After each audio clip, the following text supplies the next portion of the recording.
que clama la presencia del Estado, y con esto no quiero decir un mayor Estado, sino un mejor Estado, porque hoy en el mensaje de Pedro Castillo nos ha quedado claro que el Estado tiene que estar fuera y dentro de la casa, y por ahí se le escapó una frase que indicaba que el Estado tiene que controlar el mercado, tiene que controlar a la población. Y aquí acuño una frase de Margaret Thatcher que indica que el socialista grita poder para el pueblo con el puño arriba, cuando sabemos realmente que lo que quieren es poder sobre el pueblo. Bueno, permítanos preguntarles al señor Martínez. Él ha sido alcalde, como hemos dicho, y el señor Castillo se refirió mucho a cómo los alcaldes van al Ministerio de Economía, reciben portazos, a veces incluso dice que van con regalos, ¿no? ¿Cómo ha visto usted el debate, don Ed? Claro, si bien es cierto, los alcaldes vamos al Ministerio de Economía, vamos al Ministerio de Vivienda, a los diferentes ministerios, pero hay que entender que hay muchos alcaldes, muchos gobernadores regionales que lamentablemente devuelven casi el 40 o 50% del presupuesto que les llega.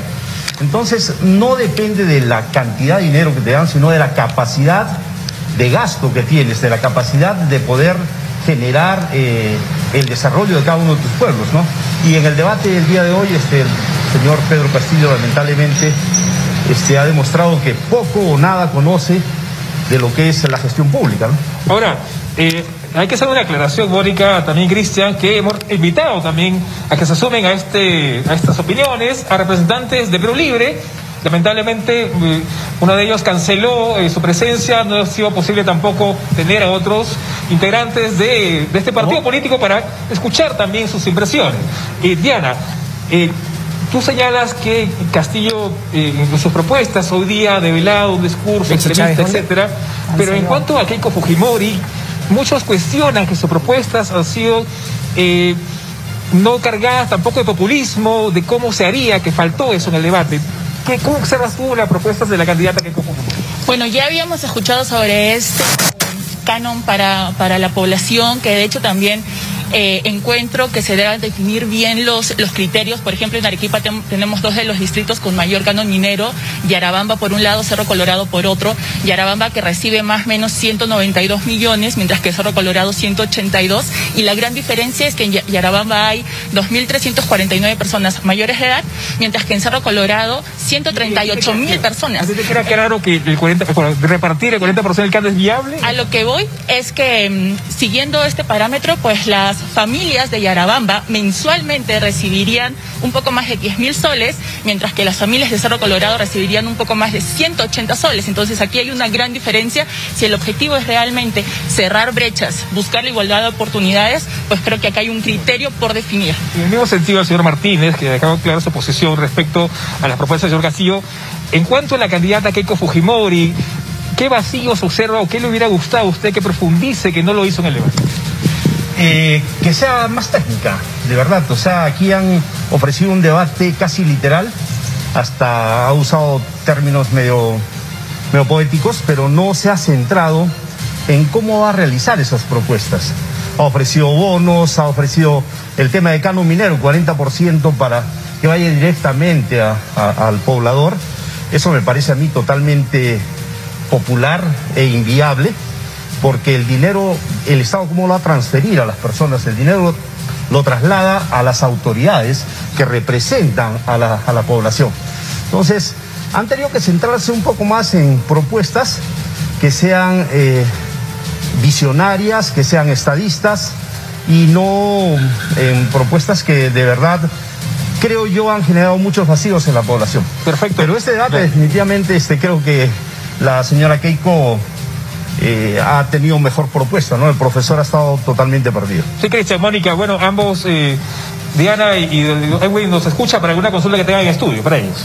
Bueno, básicamente yo quería hablar de Arequipa. Hubiéramos imaginado que cualquiera de los dos candidatos o ambos candidatos se refirieran a la región donde los alberga esta noche, los albergó esta noche en el debate presidencial.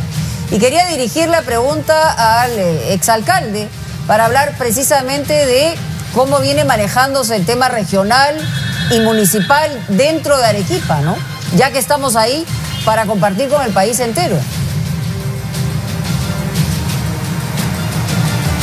Sí, un Bueno, a mí me hubiera gustado que alguno de los dos toque el tema de Majes Iguas 2, de la interoceánica, del proyecto del Puerto Corío, pero lamentablemente ninguno de los dos ha tocado temas netamente regionales.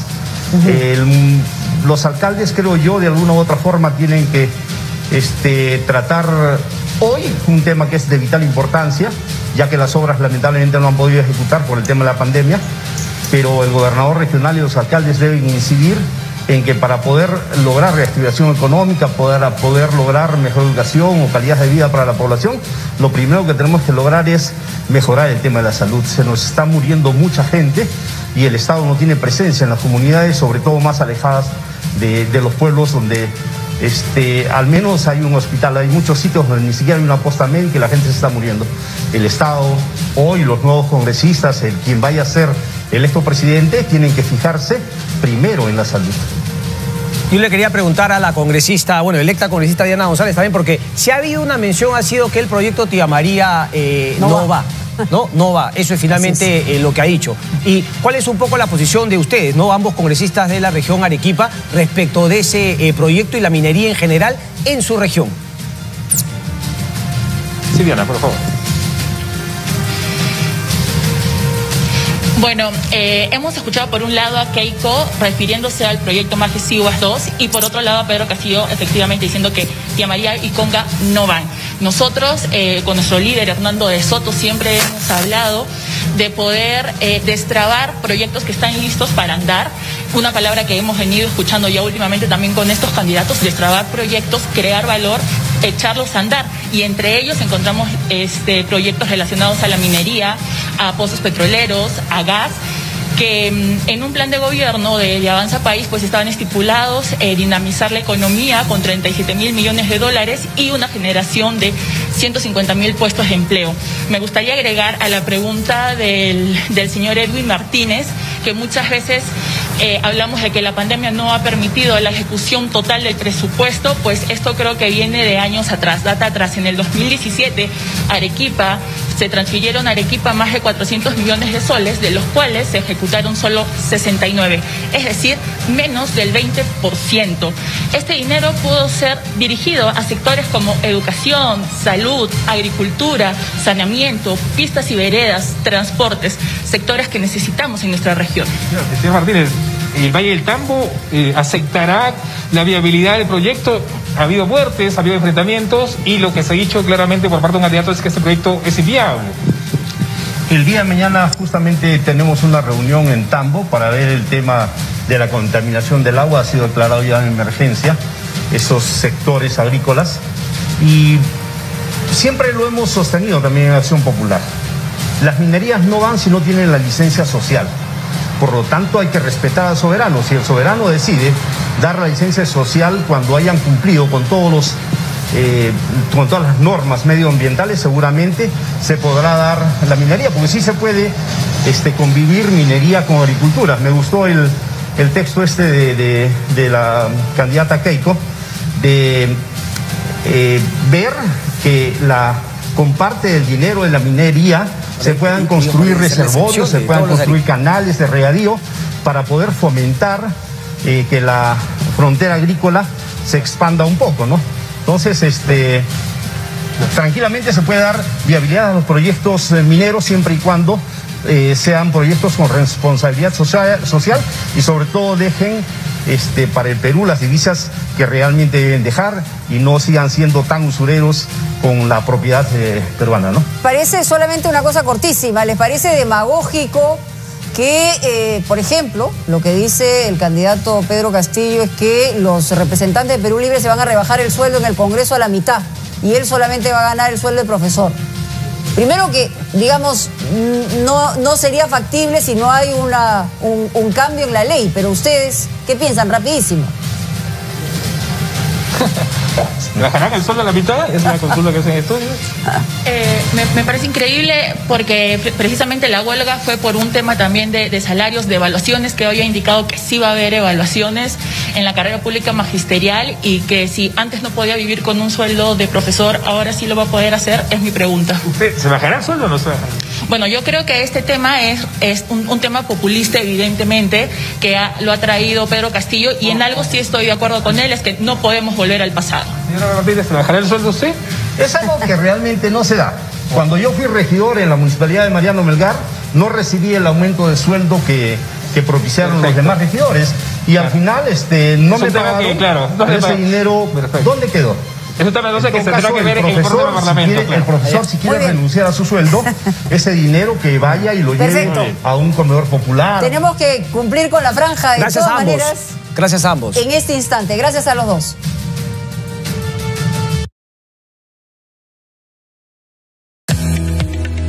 Pedro no solo es un profesor, es un hombre de principios, que ha luchado siempre por la igualdad de oportunidades. Dicen que es terrorista, pero no tienen pruebas. Dicen que es improvisado, pero tiene toda una vida formando personas con valores. No dejemos que la corrupción y el miedo sigan destruyendo el futuro del país. Vota sin miedo. Marca. Verificadoras ha estado trabajando la unidad de investigación de Latina. Y vamos a empezar con una afirmación del candidato Pedro Castillo. Dice: no más CAS con los trabajadores de salud y otras agresiones que se hacen laboralmente. Esa fue la afirmación que hizo en este debate presidencial. ¿Esta afirmación es verdadera, falsa o engañosa? Pues esta afirmación es engañosa. Parte del evento. Okay, así es. ¿Y por qué? ¿No? La explicación es la siguiente: los contratos administrativos de servicios o CAS ya están en proceso de eliminación progresiva desde el 3 de marzo de este año, incluso día en que este régimen laboral fue eliminado por este Congreso de la República. Sin embargo, el Ejecutivo ha presentado una demanda inconstitucional ante el Tribunal Constitucional que está en proceso. Dice Keiko Fujimori dijo: las autoridades les mintieron a nuestros niños, les ofrecieron tablets, y a cada región que he ido a visitar les preguntaba si recibieron las tablets y todos a viva voz me decían que no.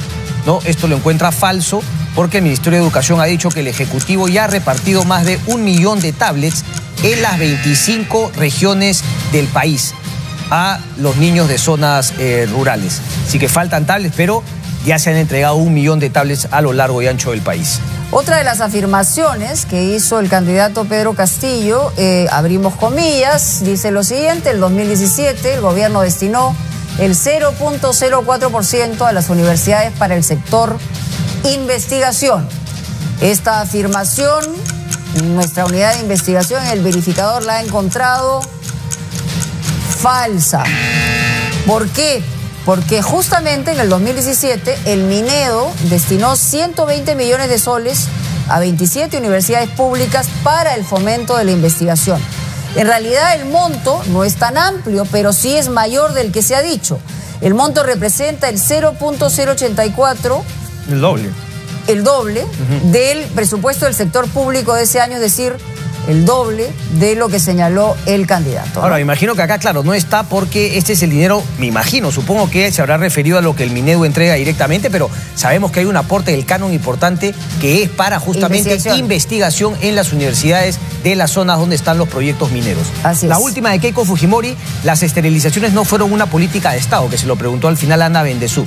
Sería engañoso porque, claro, la Fiscalía denuncia de eso justamente al gobierno de Alberto Fujimori, pero claro, la Fiscalía es una parte y quien decide obviamente es el Poder Judicial, y en ese proceso está. Ciertamente. Muy bien, vamos a ir a una pausa en este programa especial de Punto Final, sin medias tintas, después del debate presidencial.